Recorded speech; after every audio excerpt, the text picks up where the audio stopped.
Welcome to Foundation Focus. I'm Tom Jones, and today our guest is Anthony Bonna. Anthony, I want to welcome you. Anthony is a member of the board of the Education Foundation. And Anthony, I always start off the program just by asking our guests to kind of tell the audience a little bit about yourself, and about your service to the community.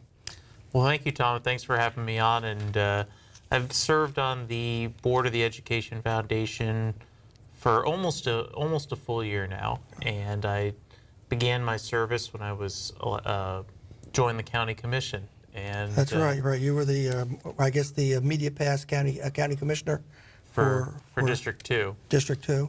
And but my real affiliation with the Education Foundation started when I was actually a scholarship student in high school, and many of these scholarships from the foundation helped me graduate from Georgetown University. So it's very great to be able to be involved in an organization that helped me so much. That's great, Anthony. So you are obviously a longtime resident of St. Lucie County.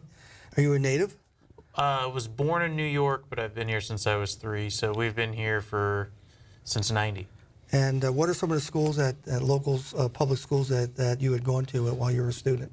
Windmill Point Elementary. Okay. We started off St. Lucie West Middle. Actually, Superintendent Gent was my principal. Oh, wow. Okay. And St. Lucie West Centennial High School, and Dr. Helen Wild now was also a principal of mine too. So. Oh, see, I didn't know all that. Yeah, that's terrific. Yeah. So you graduated from Centennial? Yes. Okay. And you just mentioned it, but and I had known this, but you were a recipient of one of our scholarships. Yes. Yeah. And did you do Young Floridian at that time? We did. Yeah, back then. That's correct. Yeah. That was actually one of our programs that was, I guess it started in the county by a group of business associates, and then it was taken over by the foundation. But then we gave it back to the county, the Chamber of Commerce, I'm sorry, because we're a 501c3 that is a direct support organization of the public school system. Right. And that scholarship had a couple of components where some of the recipients could be outside of the public school system. So it broke our heart. We had to give it back. So, and we have our own scholarship program now. So you were one of the recipients of our scholarships, and you went on to Georgetown, you said? Yeah, earned a degree in finance, and but knew I wanted to come back here because this is a wonderful community, and it's got great things in store for it. Well, thank you. So you're one of our success stories, and you're a businessman now. Is that correct? Yeah, I have a marketing company. Work with education clients, chiropractors, government. So we have a very broad base of clientele. Well, good, very good. I'm really glad you're here. I'm thrilled that you're a member of the board. Our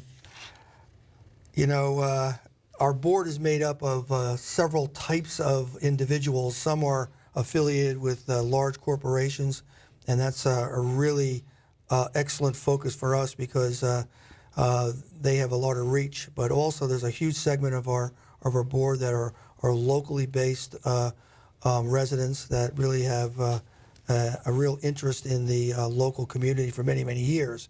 The whole board does, of course. And you're one of those, I think, that lives locally, and you've grown up through the school system. So you're very much in tune with what is happening.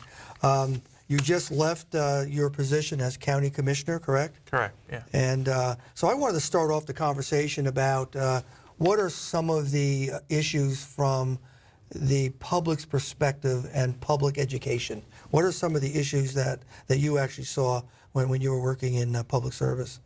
Absolutely. Well, the two biggest issues from the county commission's perspective, and we get a lot of comments all the time about different things like teacher salaries and curriculum, and those things are more in tune with the school board and the state.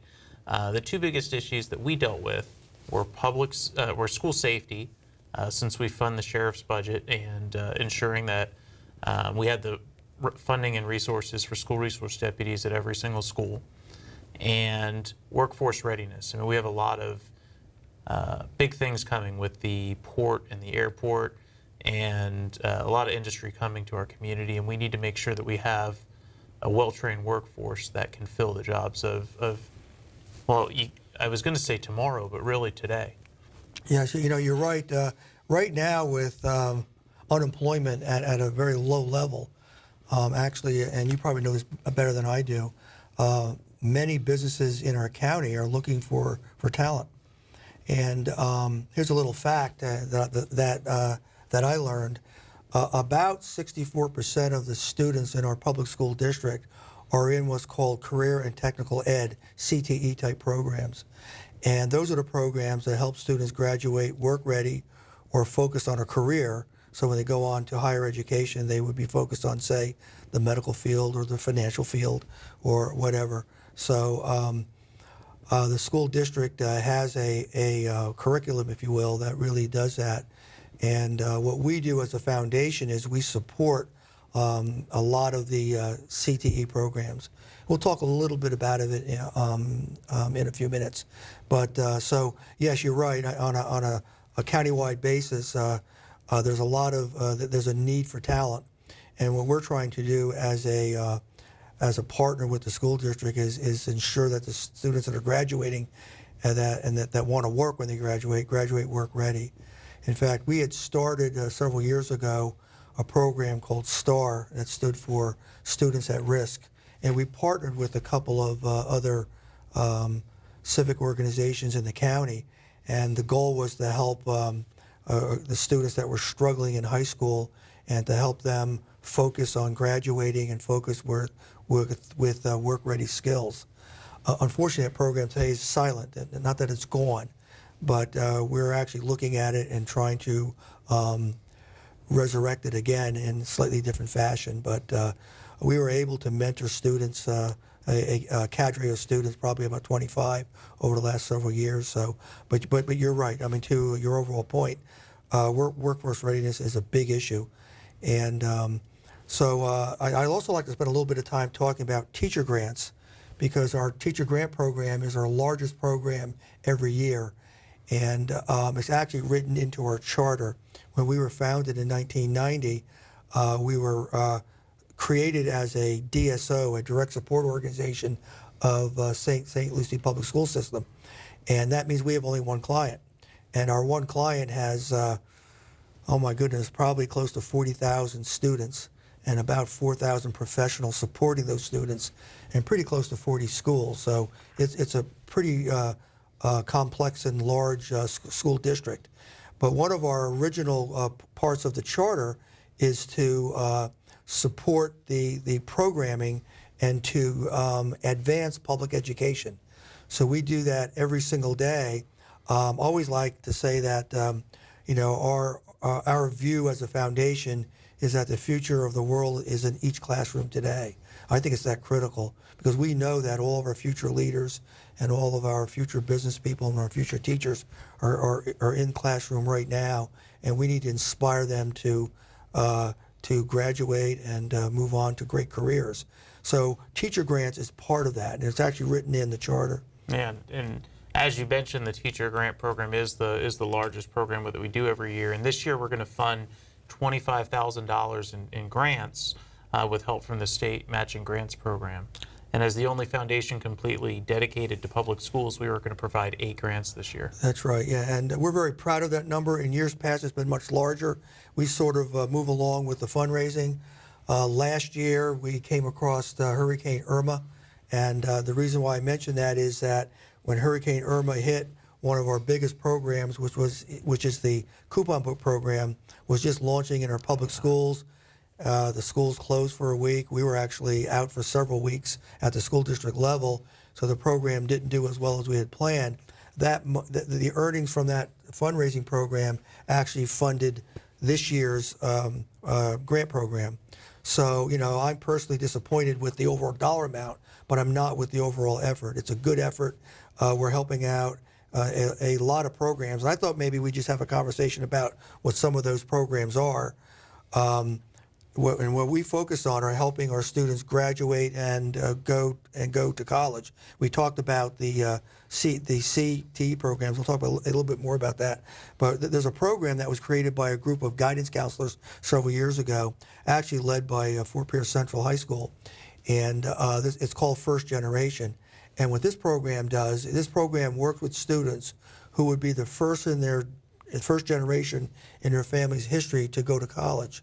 So this is a student that would raise their hand and say, you know, I'd like to explore going to college. And what we learned over the years is that if the student's extended family doesn't have an understanding of the college process or has never gone to college themselves, they tend not to understand the process, and they might get discouraged.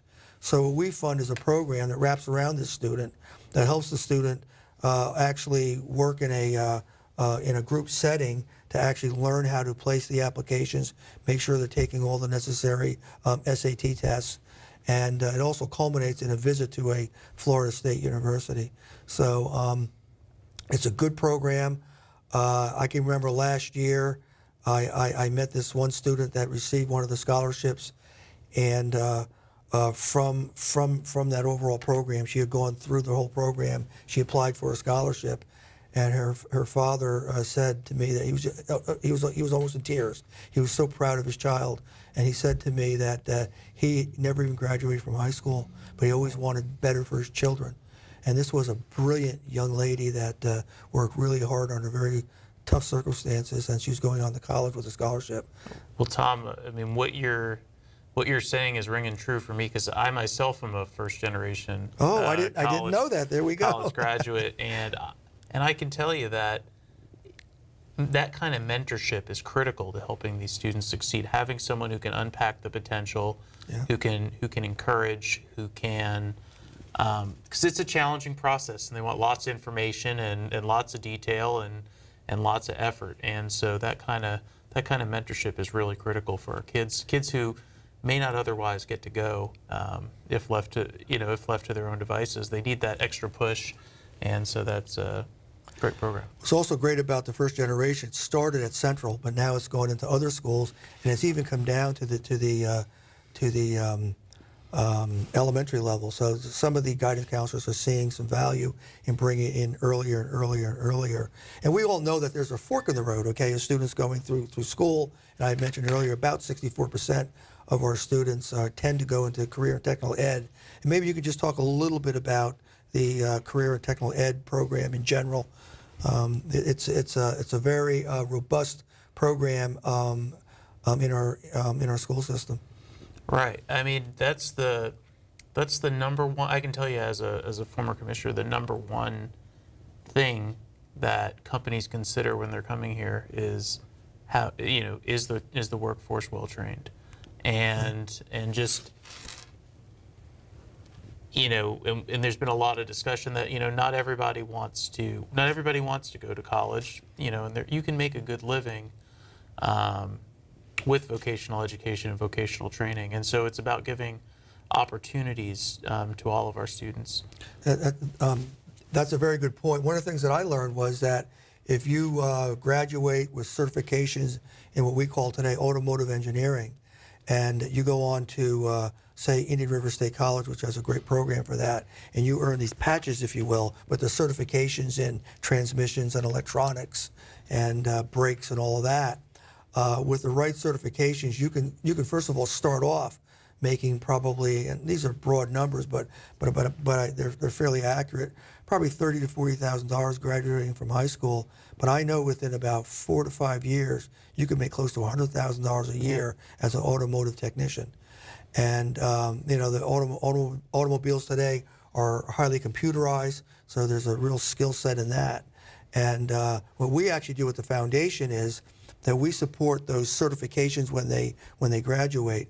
So if they're in the automotive engineering program, and we have 2 in our district, then they take tests, if you will. They'll be certified in like brakes and tune-ups and oil changes and all that. So when they graduate work ready, and they can go to a dealership or they can go to a auto repair shop, and we all know that those businesses are looking for talent. So we're part of the solution to help those individuals graduate work ready. We also do it in the healthcare. In most markets in the United States, I would think that healthcare is a tertiary type of market. But here in Florida, where a lot of people retire, healthcare is a major industry. And we have some of the best hospitals in the world here.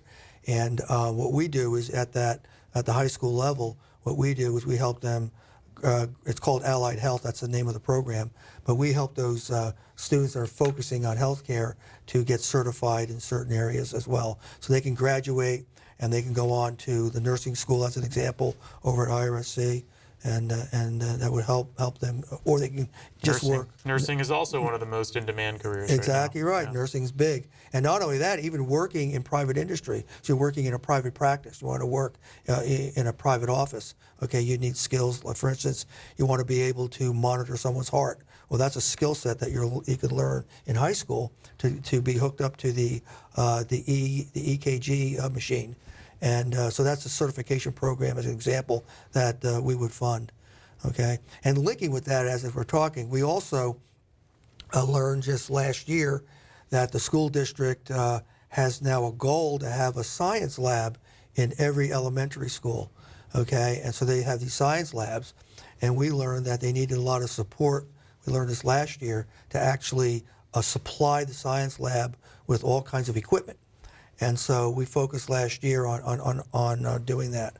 So, all of that helps our students graduate work ready.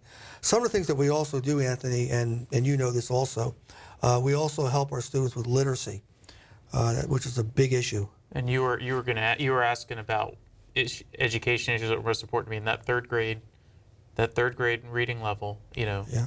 Ensuring students can read on grade level in grade 3 is so critical, because that determines whether we're building prisons or we're employing people. That's exactly right. And we call that the brick wall. Yeah. And I learned recently, and I go into a conference, but I learned recently, and it's kind of very interesting to me, that when an infant is born, their brain is basically pre-wired with millions and millions of neurons. They're unused because there's no knowledge yet. But we've learned through science that if those neurons are not challenged at a very young age, the brain self-edits. So it deletes the unused neurons. And by the third grade, if you're not challenged academically, you already have, they can show this scientifically, you already have less capacity for future learning. So the school district now knows that early learning is very, very important. So it's not necessarily K through 12. It's actually as early as, age 3 to 12, and really working with the students as early as possible.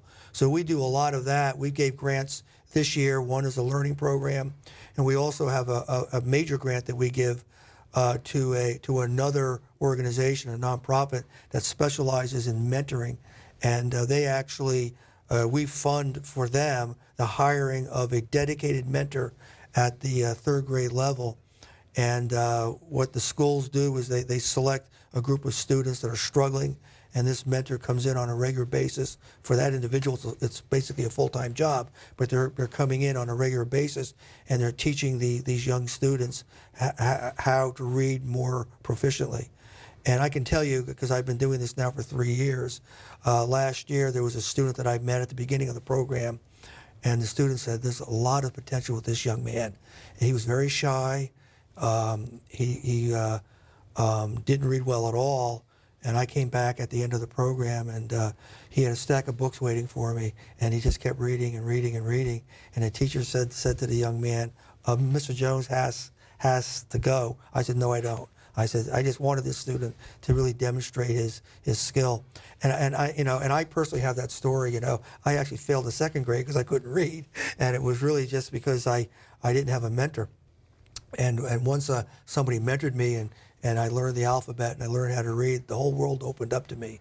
And I was insatiable from a reading standpoint, to the point where by the 7th grade I was reading college level books, because your mind just opens up. And so I never forgot that. So at the foundation, when I first came here 3 years ago, I was just so glad that I could see that we had a focus on literacy. It's really, really important. And we're continuing to focus on that also.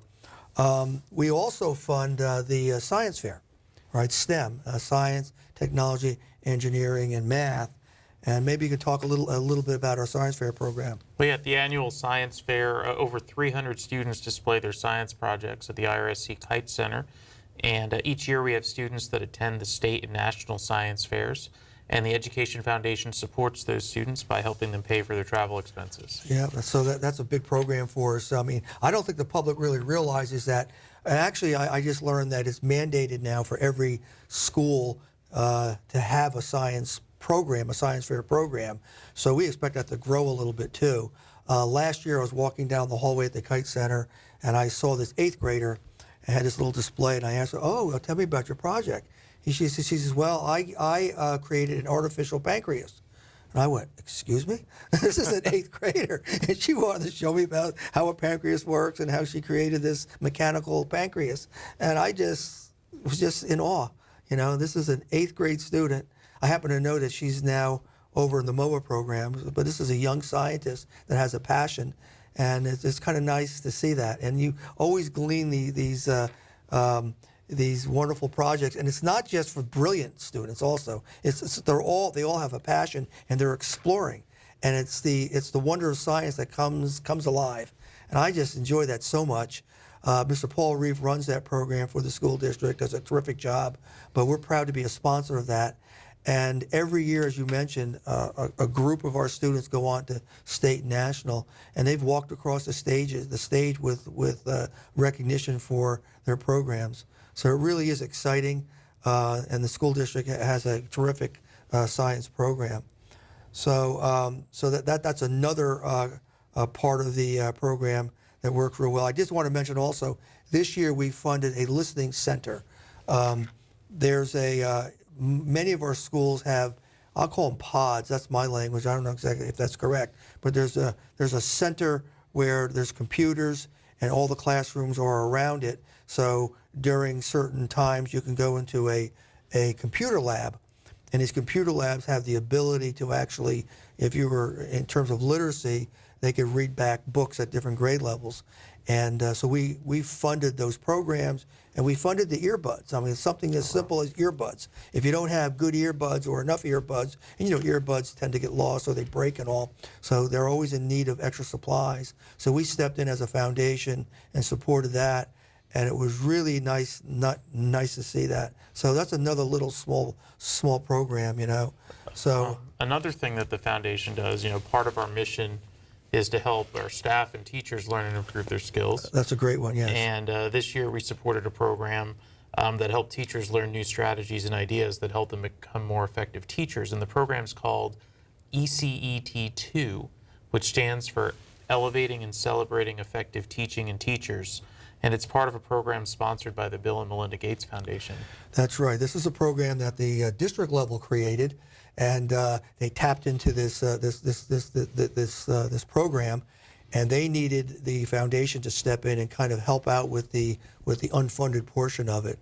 And I've actually gone to these meetings. They're on Saturdays, so here is a Saturday. A group of teachers voluntarily are coming in and learning some new skills on how to teach our children, and it's really exciting to see that. And this is on their own time. They're not paid for this, but they just want to have that little edge, and they want to learn some new skills. So it's really exciting. So that's part of our effort in teacher grants. It's helping out the professional staff. It's helping out the students, and it's helping our students, really learn about the larger world and what's out there for them. So and that's our biggest program. We just sent out the notification to all of the recipients of the grant. The other thing though is that as I mentioned it, is that even though the teacher grant program is essentially completed this year, what we really do is we're raising money today for next year's program. So we just completed our annual dinner. It's the gala. You were sick that day. I know you were. I had a seat right next to me for you and your wife, but you were sick with a cold. But that program, I'm very pleased to announce, was our best program in over 10 years. Oh. And I want to thank you for your support of that. And the program raised over $60,000 this year. That's awesome. That's awesome. And last year it was in the 30s. So we did much, much better. That's a function of a couple things. It's a function of a very active board, and you're on that board. I want to thank you for that. It's a function of of a dinner committee that we created, a very robust dinner committee, a small group of dedicated board members and volunteers that helped out. And it's also a function of our benefactors. We have such wonderful benefactors. Many of those are board members, but we reached out to the broader community this year, and I'm just thrilled that we were able to bring in a whole new group of audiences. Last year, we probably had about 135 people attend, and this year was over 165. So, and we had a lot of fun. People spent a lot of money, which is what it's for, and the whole idea was to support the teacher grant program. We're also very lucky. All the education foundations in the state of Florida have an opportunity to participate in a state matching grant program for teacher grants. So what we're doing is gathering up a pool of funds, and then we'll see in the middle of next year, 2019, what our match opportunity is, and then we can take those money and match it dollar for dollar and essentially double it. So we're looking forward to doing that.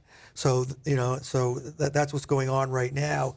The other program that we're just coming into as the calendar year ends is we're planning for Night of the Stars. And Night of the Stars is the recognition program for excellence within the teaching staff. You had mentioned that we support the teachers and the professionals, and that's in our charter. That's one of our charters. So Night of the Stars culminates in the recognition of the Teacher of the Year, the Distinguished Minority Educator of the Year, the School-Related Employee of the Year, and also the First Year Teacher of the Year. And what I do is I go out and get sponsors. We already have several title sponsors. The first is Mid-Florida Credit Union, which is the Teacher of the Year sponsor. Mid-Florida mentioned that they're going to give funding to our winners this year, which is terrific. And PNC Bank is back as a major sponsor.